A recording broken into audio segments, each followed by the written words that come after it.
Okay. Yes. Good evening, guys. Welcome to the Nobody Asking Me Guys show. Listen, I am super excited. We have with us this evening none other than I call her the voice of the world, Ms. Brenda Wimberly. And you guys will know and understand why she's deemed voice of the world. I mean, even after we talk about all of the things that are on, I call bios resumes, by the way. All of the things that are on her bio. I mean, even having our own state House of Representative individual declaring her voice being a state treasurer. So you're going to find out why. And we're not going to prolong the process. I know you're not here to hear me. I know you're here to visit with and hear Ms. Brenda Wimberly. And as I share, before I introduce her, I want to tell you that Brenda Wimberly is a native of Shreveport, Louisiana. She holds degrees in voice performance from Prairie View A&M University and a master's of music from the University of Michigan in Ann Arbor. Yes, in the cold state of Michigan, Ann Arbor. She's a scholarship winner, the American Institute of Musical Studies in Graz, Australia. International. I told you guys you were in for a treat, and we were going to be talking to an international voice Presario. She's recipient of two study grants from the Metropolitan Opera of New York and the Young Artist Program for San Francisco Opera. She's a distinguished graduate of music from Prairie View A&M University and received the Presidential Citation in Performing Arts from NAFEO of Washington, D.C. Faculty appointments include John C. Smith, Fayetteville State in North Carolina, and of course, everyone is familiar with the famed Grambling State University. Ms. Wimberly's repertoire spans opera, oratory, sacred, musical theater, jazz, and the Negro spiritual. True Renaissance woman, ladies and gentlemen, that we have with us this evening. She's an active concert artist who has performed in multiple cities in more than 35 states throughout the continental United States. Symphony orchestra appearances include Detroit, San Francisco, East Los Angeles, Houston, Nevada, San Diego, and Memphis, to name many more. But this is just to name a few. Now, her guest appearances abroad include Western Germany, Austria, Mexico, Canada, the Caribbean, and South Africa. Now, is that a Renaissance woman or not? I mean, just totally an indelible person. Her vocal prowess and versatility has taken her to prestigious college campuses, including the University of Veracruz, Tufts, Indiana, South Bend, Penn State, Rice University, University of Michigan, Wake Forest, and Occidental University. She specializes in large compositions and art songs by Black American composers, with solo and orchestral works by Adolphus Hellstruck, Reverend Glenn Jones, Moses Hogan, Roland Carter, Marvin Curtis, Coleridge Perkins Taylor, Glenn Burlow, Stephen Newby, and I'm going to say Jays. It may be Haynes, but I'm going to say James. Listen, guys, you can tell just from the start how prolific our guest is this evening, making her operatic debut in 1984, Texas Opera Theater production of Pauline's Dialogues of the Carmelites as Didone. Her national career as a concert artist includes stage and concert performances with West Coast Lyric Opera, Marion Opera, Los Angeles Concert Orchestra, the West Los Angeles Orchestra, Shreveport Opera, Houston Ebony Opera Guild, and the Piccolo Spoleto Festival, USA. Performances with major symphony orchestras include Glendale, San Diego, Southeast Los Angeles, Shreveport, Scott Joplin Chamber, Houston, San Francisco, Memphis, Saginaw, Nevada, Detroit, and the Oakland Philharmonic. Guys, it can't get any better. You're not going to see, listen, or hear from anyone that's any more prepared. She's known for her competitive spirit. She's the recipient of many honors and awards, including the San Francisco Opera, Opera Guild of Southern California, the Lauren Zachary International and Metropolitan Opera National competitions. Ms. Wimberly holds the distinction of being Singer of the Year. Who's surprised? Singer of the Year. San Francisco Opera first recipient for the Leontine Price Award and House Revolution. We mentioned that to you earlier, House Resolution by the Texas House of Representatives, declaring her voice a state treasure. Ms. Wimberly is a Shreveport Regional Arts Council Fellowship winner and juried artist representing Northwest Louisiana. She currently serves as an adjunct professor at Southern University. Ladies and gentlemen, I present to you Ms. Brenda Wimberly. Ms. Wimberly, it is so exciting to have you here this evening with us, dear. I am so happy to be here. I'm just taken aback. We do what we do. And Yes. when people actually read our milestones and our accomplishments, it's astonishing. It's still kind of shocking that I've done so many things. I've never thought about it like that. Yes. Well, Yeah. listen, you are truly a Renaissance woman, and many people out there love vocals, they love instrumentals, and many of us try our hand at singing. God knows, most of us probably should just observe and listen, but many of us, we like to try our art at singing. And I just, kind of like to start us off, if we were just with a few questions here. And now there are hundreds of vocalists out there.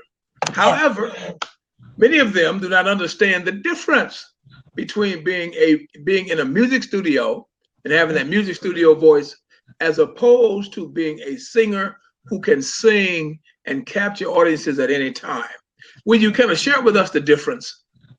Well, the difference is studio singer is actually, it's confined. And actually you go in the studio and you work it out, and you can actually do retakes and all of that kind of stuff. You can really, really, when people say you're a finished product, well, with a studio singer, you can do that because you can take time to repeat and go back, clean up, and make mistakes. Whereas the solo singer, who actually does this in a live performance, there's never a perfect performance, but you can't go back and repeat something that you've done. It's done. It's over in a live performance, which to me makes it a little more daring, which I thoroughly enjoy. I love singing with symphony orchestras. The fact that you can just walk out there and you are dressed appropriately, and you sing your heart out and you bow, and then you walk off and it's over. And you never can repeat it. But as for the studio singer, well, you can go in there and you can do a little bit now and come out and go in again and retake, as I said, but not a live solo performer. We don't have that luxury. Okay. And you know what? Might I ask as well? I don't want to offend any of our listeners. I know that we have some singers on here. However, having dabbed in the music industry myself and managed people like not the Rude Boys group, but Marcus, the writer of the song "It's Written All Over Your Face," and worked with tenor Carlos Sese, who was an understudy of oh man, I'm having a senior moment here. I almost said Liberace. Obviously, it wasn't Liberace, but he is a world-known artist right now. And my question always is to artists is the challenge of having that pure voice, as opposed to being in a studio where everything is just kind of fixed for you, and you may have $200,000 mics, and you have the sound boxes and all of that kind of stuff. Can you touch on that just a little bit of how that might affect one's sound, overall sound? Well, see, for the studio singer, you can have all those mics all around you. But for the solo singer, very seldom are we mic'd.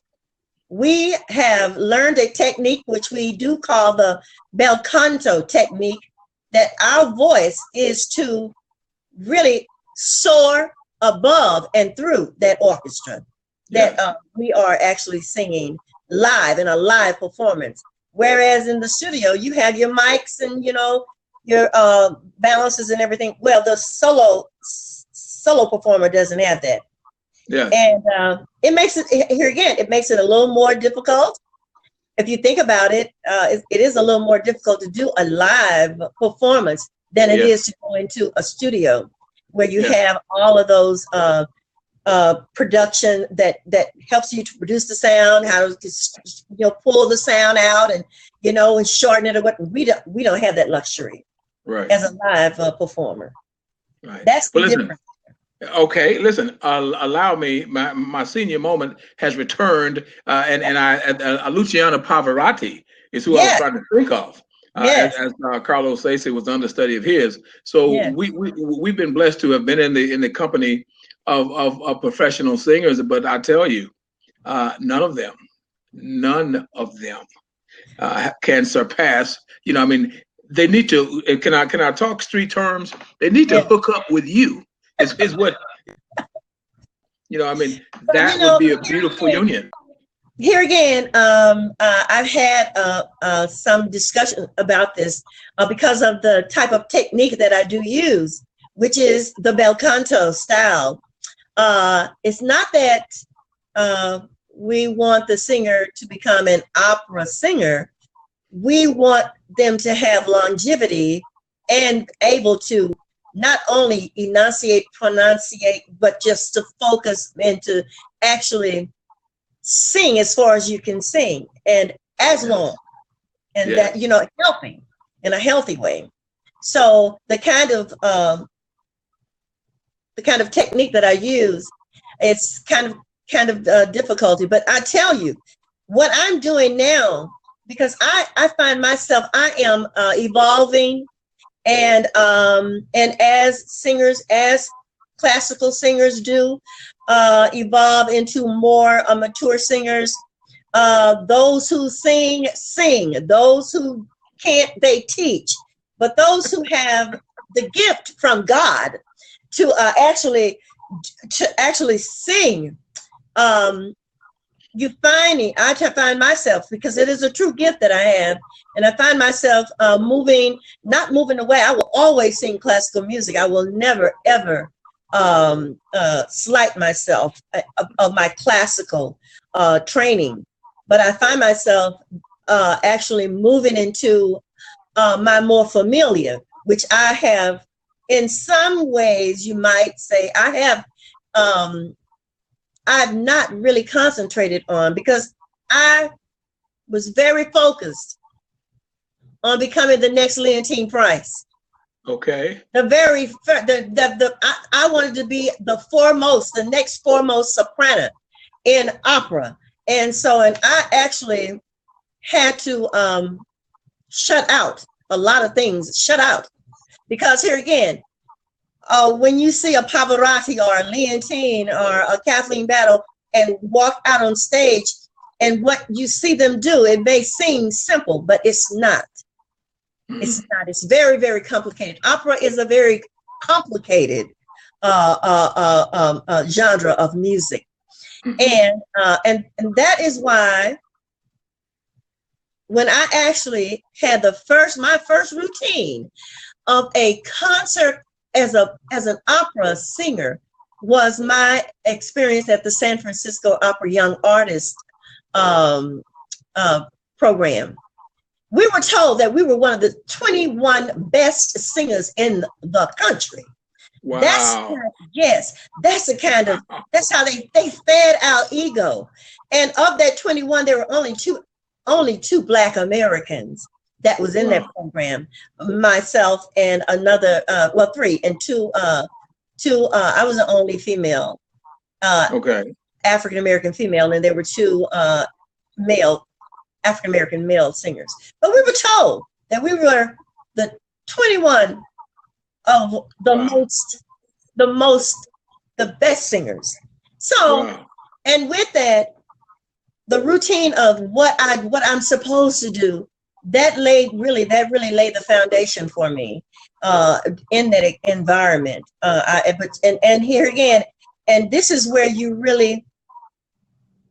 make the decision. If you're going to have this complicated life of shutting everything off, because there's no way that you can think that this whole thing of singing not in your native language, you are doing music in French, German, Italian, actually creating a character.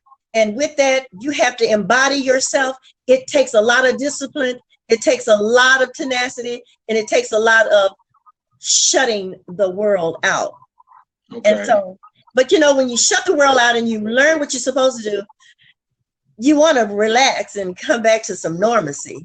So that's, but you're in that, but when you're in the just in the scope, there is nothing else that you're focusing on. And I did learn after my second, I was invited to San Francisco two consecutive summers. And because I never had the routine of a singer, to get up, go to the theater, do your calisthenics, pump your mind, pump your body, take those classes, your German, your French, your Italian classes.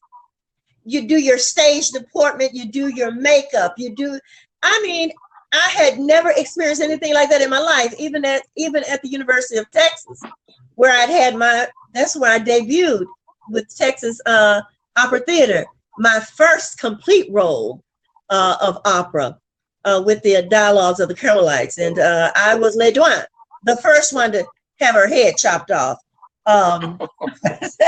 Okay. But being at San Francisco just gave me a different mindset. And not only did you work on your music, but you work on your personhood as well. Because I was cultivated in a way that I had never experienced life and beauty and the world around me, because I was introduced to a lot of things, beautiful people and wonderful places, museums, architect, just the nature, just natural beauty. So I was introduced to those types of things, and I often say the cultural arts really saved me from having a mundane life, because it really does shape your view of the world around you. And and I would never take anything for that. Nothing for that. Wow, that is very powerful. Actually, I don't even have to segue into my next question because you've already answered it. I'm sure our audience wants to know, and I'm sure that many other people want to know that once they watch this replay, since we talked about so many genres that you're involved in, then your classical genre would be safe to say that is your passion. Yes.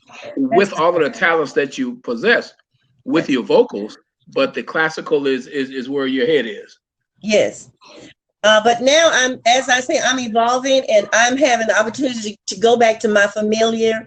And I did not have an opportunity to get this project done of the old traditional gospel is my background.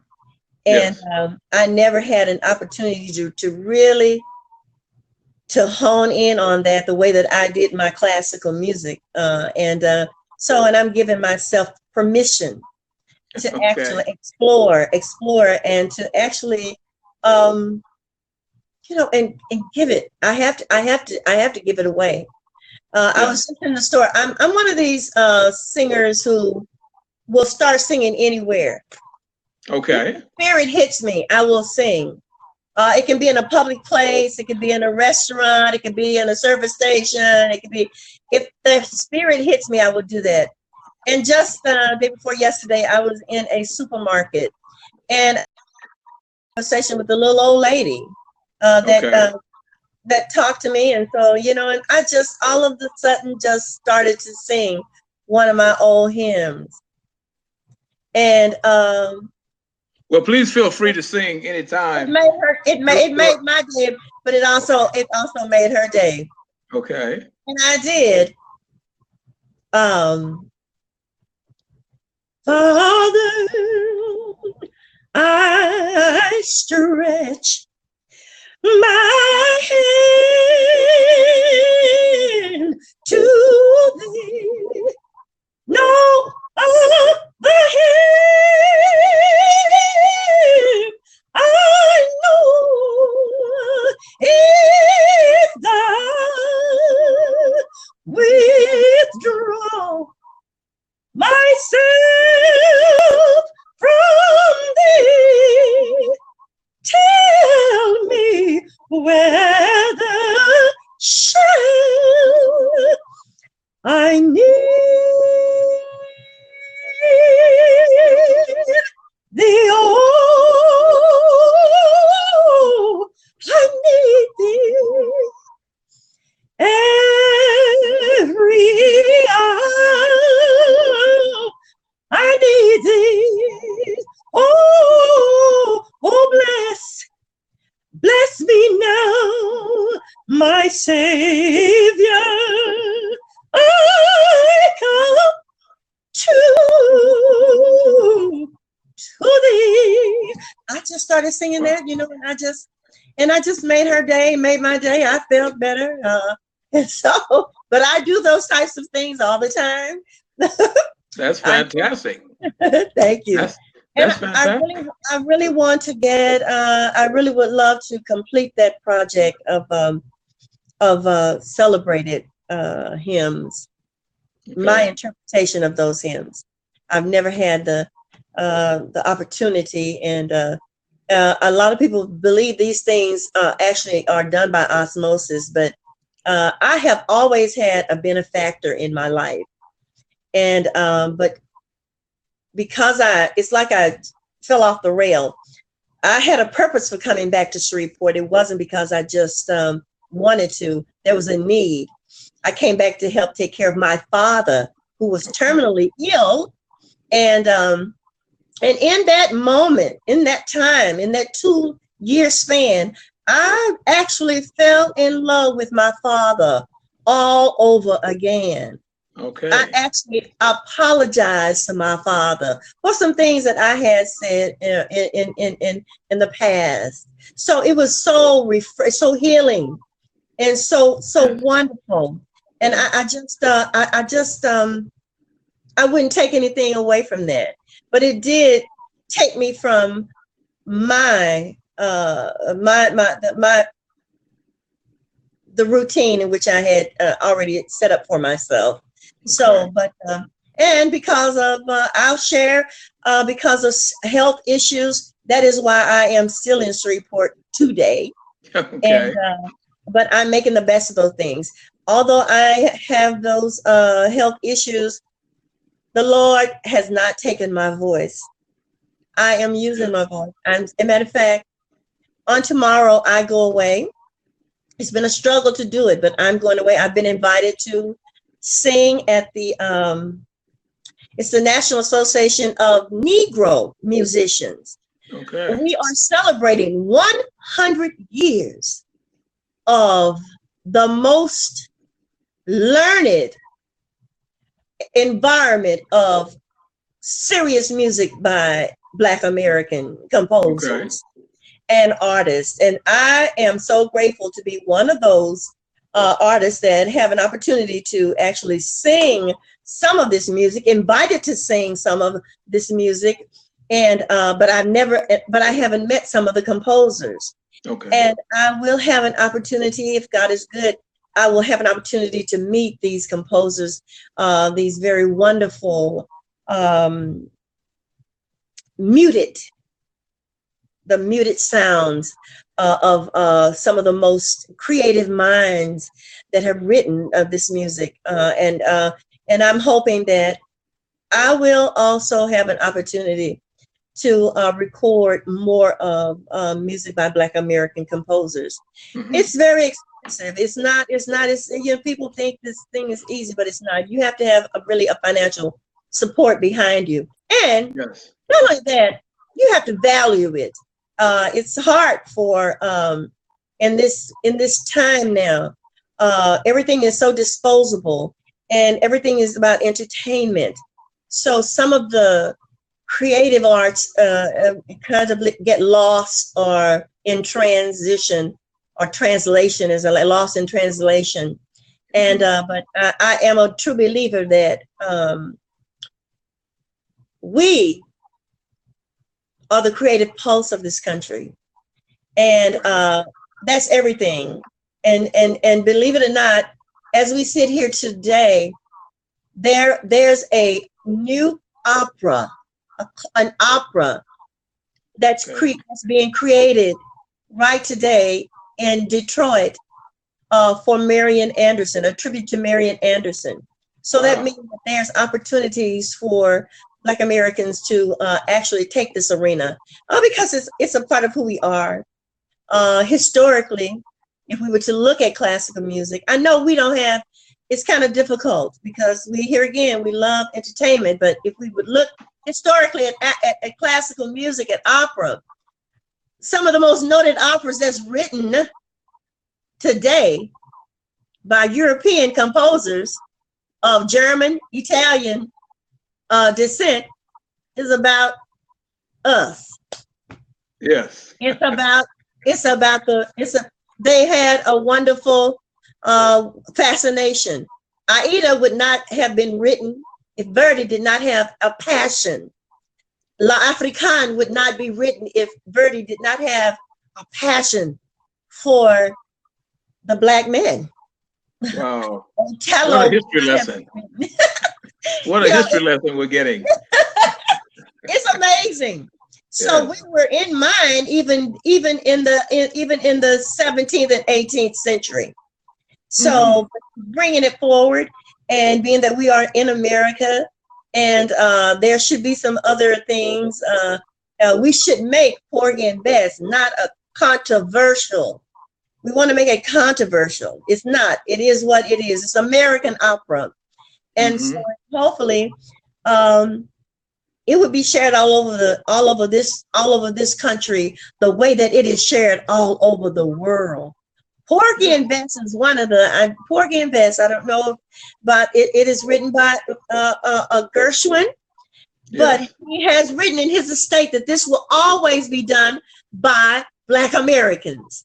Okay. It is in his estate. It can't be changed because I'm sure he felt as when he was actually writing that, and it comes from a very personal place. He actually interacted with as a young child in South Carolina. He interacted with the children there with his mother, so he had some familiarity about it. But hopefully, it'll be enjoyed all over America the way that it's enjoyed all over the world today. Yes. We, as Americans, do not know how revered this opera, Porgy and Bess, is revered all over the world. Amazing. Yes. Yeah. Porgy and Bess, if you know, and dare I say, and I need to say very clearly and very honestly, not because I am African American, but because I enjoy. No, I know that's not what you're saying. I'm just saying to our audience, it's not that but I Porgy and Bess. I mean, it's iconic. It is, and it's so beautiful. Storyline and everything that's there is just very iconic, and I thank Gershwin for writing it. But listen, may I ask this? Musically, because you've shared so much knowledge with us and so much wealth, you know, as it pertains to support and the financial aspects of it, and the training and the places you've gone. What has, if you can give us one single challenge, what has been a major challenge musically throughout your walk through this, may I use the word kindly, landmine of musical genres? Yes, that's what it is. Okay. The challenge for me has been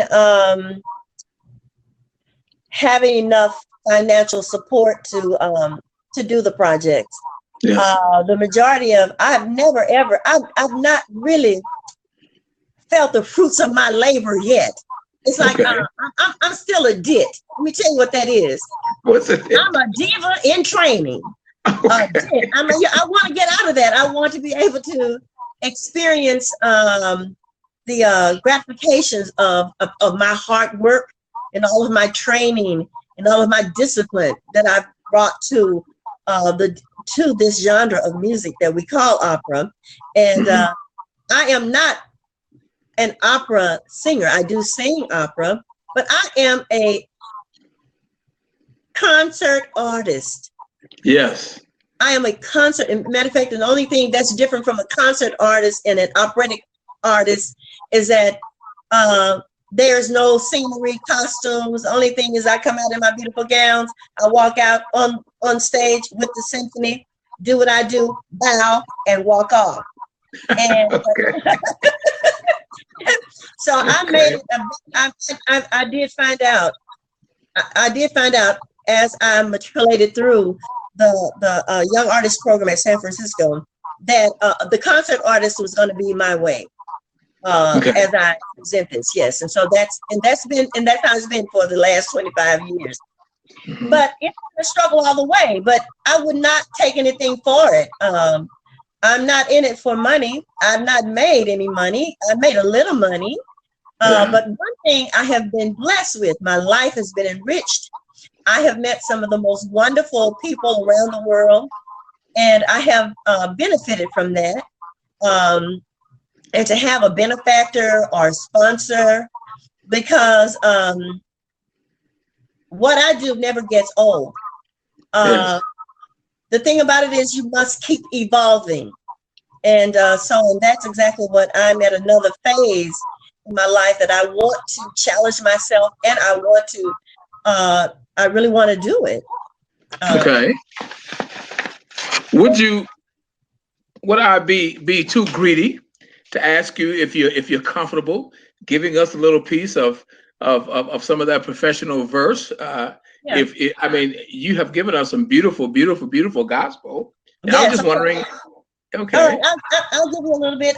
One of my favorite, I love doing, I just did a Porgy and Bess, a concert version of it about a couple of months ago, and that's really one of my favorites. So I would do Summertime. You want the whole aria, or should I do part? Go for it. Go for it. Go for whatever you're comfortable doing. All right. Well, I'm comfortable doing the whole thing. Go for it. Go for it. Summertime.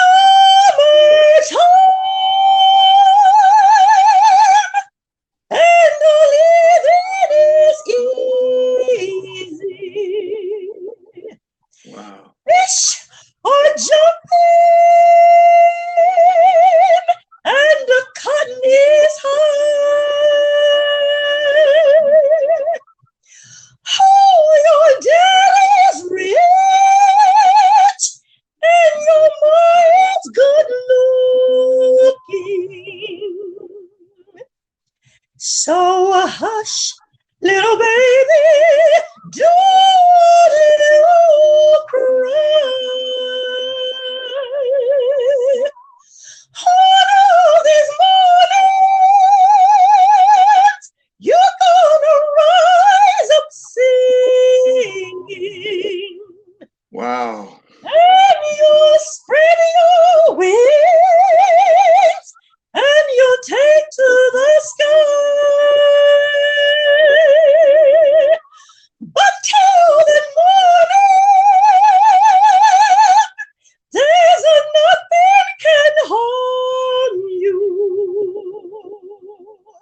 With Daddy and Mama standing by.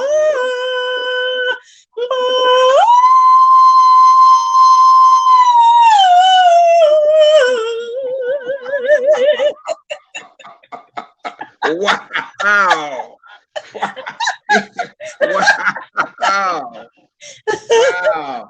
Wow.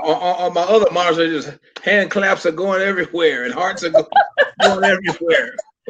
Wow. Wow. Wow. Wow. You are such a phenomenal, phenomenal person. And the vocals are wow, wow. And see, I know I didn't want to keep you on forever, and I don't want to be greedy. And wow. But listen, listen. Share anything else you'd like to share, because I know that I have reached out to some of my peeps out there, and I really hope that you do consider supporting me, and they'll know what I'm talking about. Okay.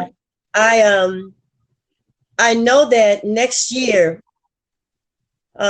there will be some changes. I really am trying to really focus on this project for the gospel, and so I'm going to be working on that. But I will never ever as I work on my gospel, I am also working on the Verdi Requiem, and I'm also working on the Strauss full ass songs. I will do those two pieces with orchestra in the near future.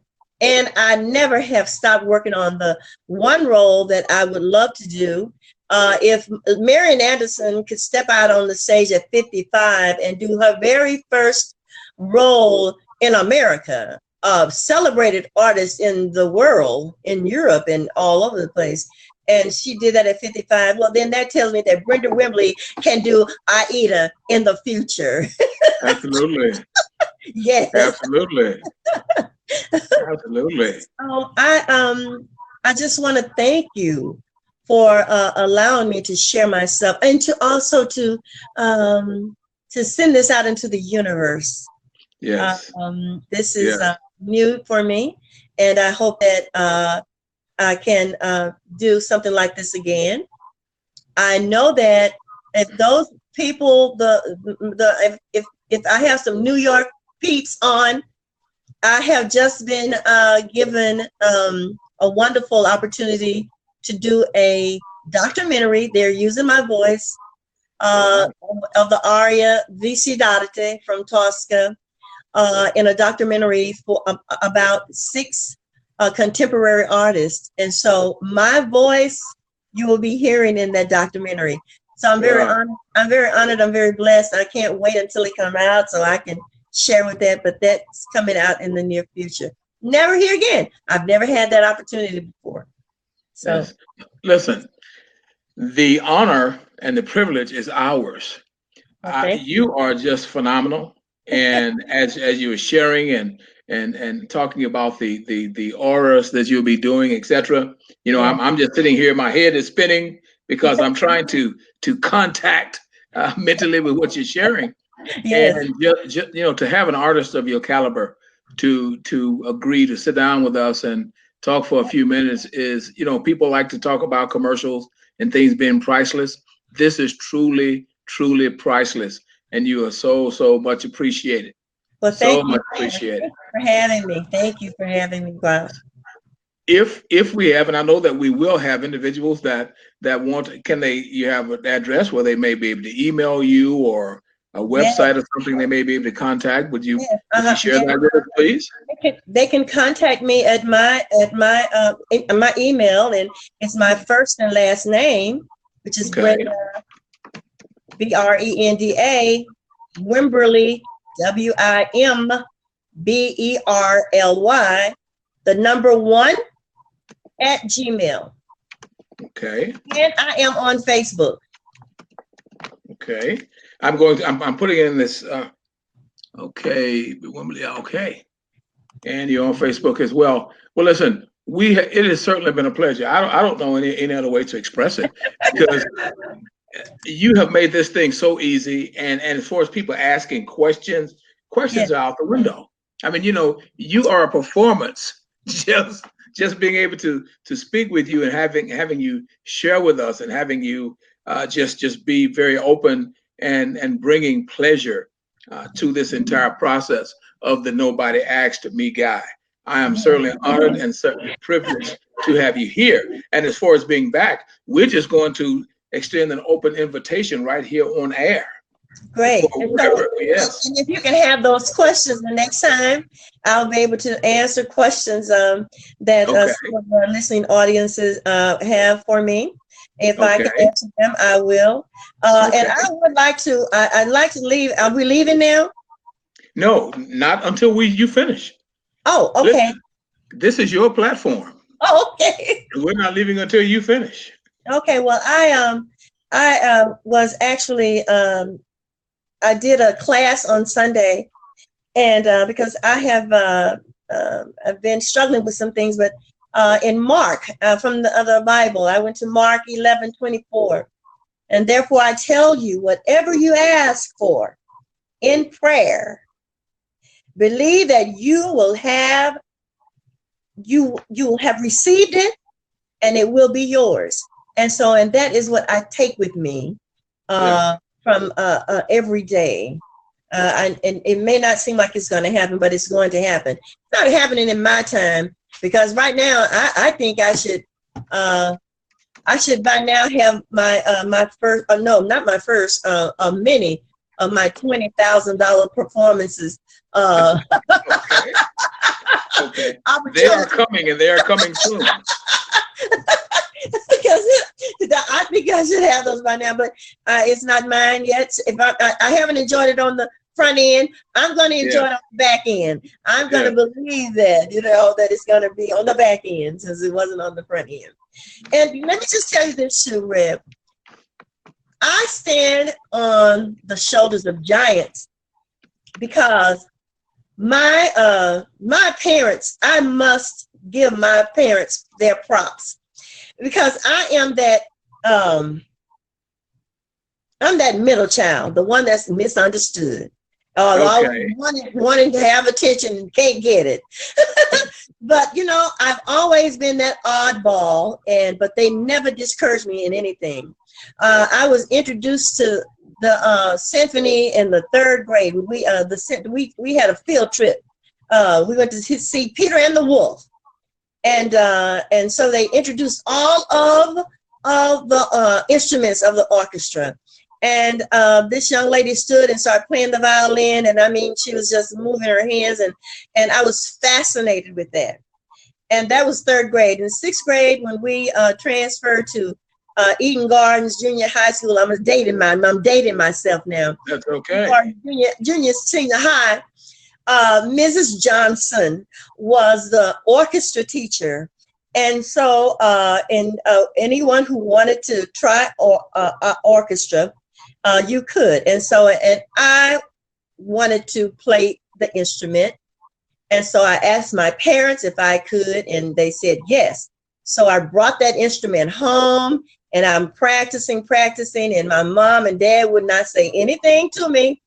But one day, I guess my mother was having one of her migraines, or having a headache, and she said, "Gal, stop all that noise."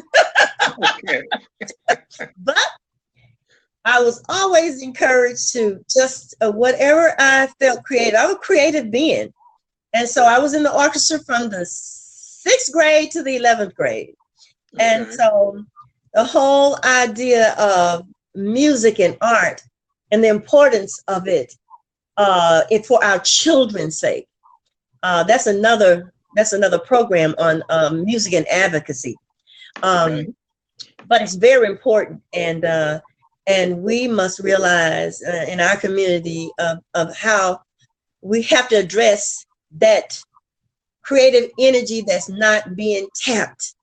Yes. And we have to figure out a way in which we can do that.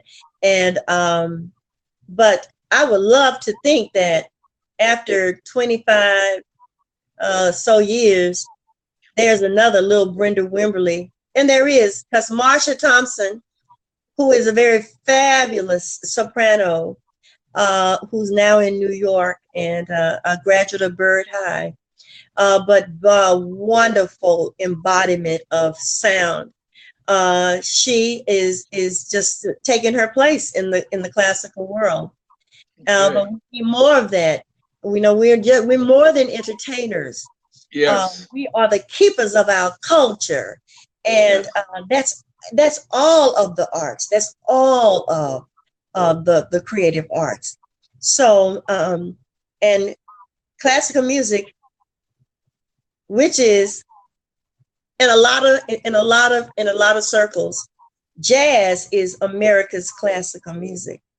Okay. There's nothing that cannot be developed and enhanced through that genre of music. And Porgy and Bess, that's nothing but jazz. Porgy and Bess is a lot of jazz. Well, there's a lot of things that can be done through jazz that we have to understand and accept and cherish, and not only do we perpetuate it, we preserve it, and we perform it.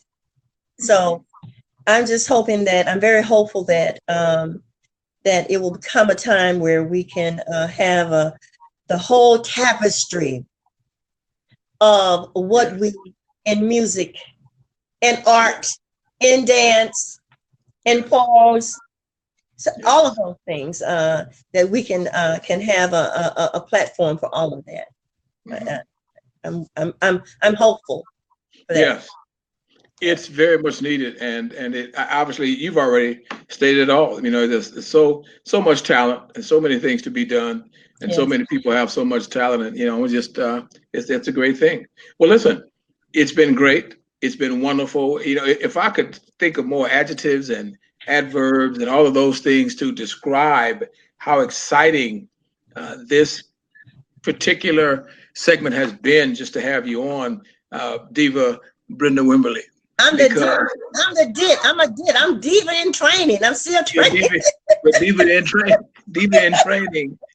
Brenda Wimberly. It's just really been a blast, and I tell you, you certainly gave us an education in musical history, because you definitely highlighted some things that I didn't know, and I'm sure some of our listening audience did not know as well. So we're just very appreciative that you're here. And again, the invitation is always open for Miss Diva Brenda Wimberly on the Nobody Asked Me Guy show. So Yes. you know, it's been wonderful, and we always want our guests to feel warm and welcome, and you certainly have exhibited and exuded your warmth and your love and your care for the artistry that you do. So we have Yes. certainly been enriched by what it is that you do. Yes. And Yes. again, we do not want to be a glutton. We know that you've taken a lot of your precious time to be with us. So we will work on ending this segment at this time. But please feel free, if there's something that you may have forgotten that you want to share and that you recently thought of, feel free just to move ahead. And if not, I think we covered it all. okay.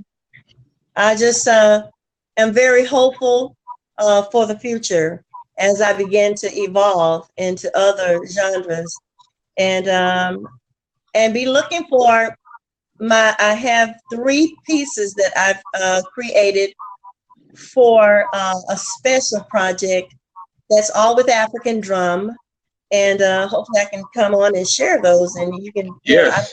Okay, Yes. great. I love Yes. you. Yes. Yes. Okay. Matter of fact, I'd like to end my segment with one of my more contemporary pieces, Please. a combination written by Adolphus Hellstark and words of Nelson Mandela and Martin Luther King. Wow. Okay? Wow. Yes, we're honored. All right, here I go. Love is the only force. Love is the only force capable of transforming an enemy into a friend. Love.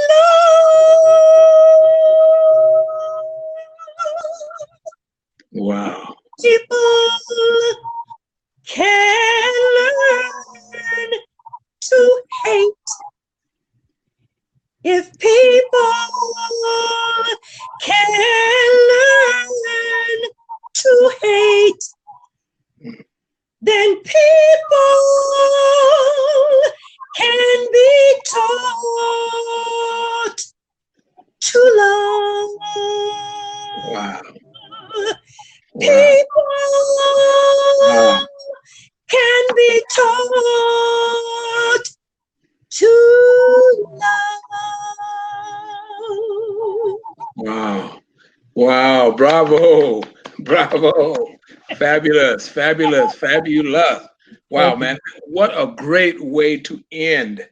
What a great way to end. Wow. So listen, again, we just want to thank Miss Diva in Training, Brenda Wimberly, for being so kind to be our guest on the Nobody Asked Me Guy show. And we always ask that you come back and join us next Friday. Next Friday, we will have a gentleman that's part of a lost treasure. He's an elementary school teacher from New York, but he's also a single dad, and he's also has a show where he talks about relationships.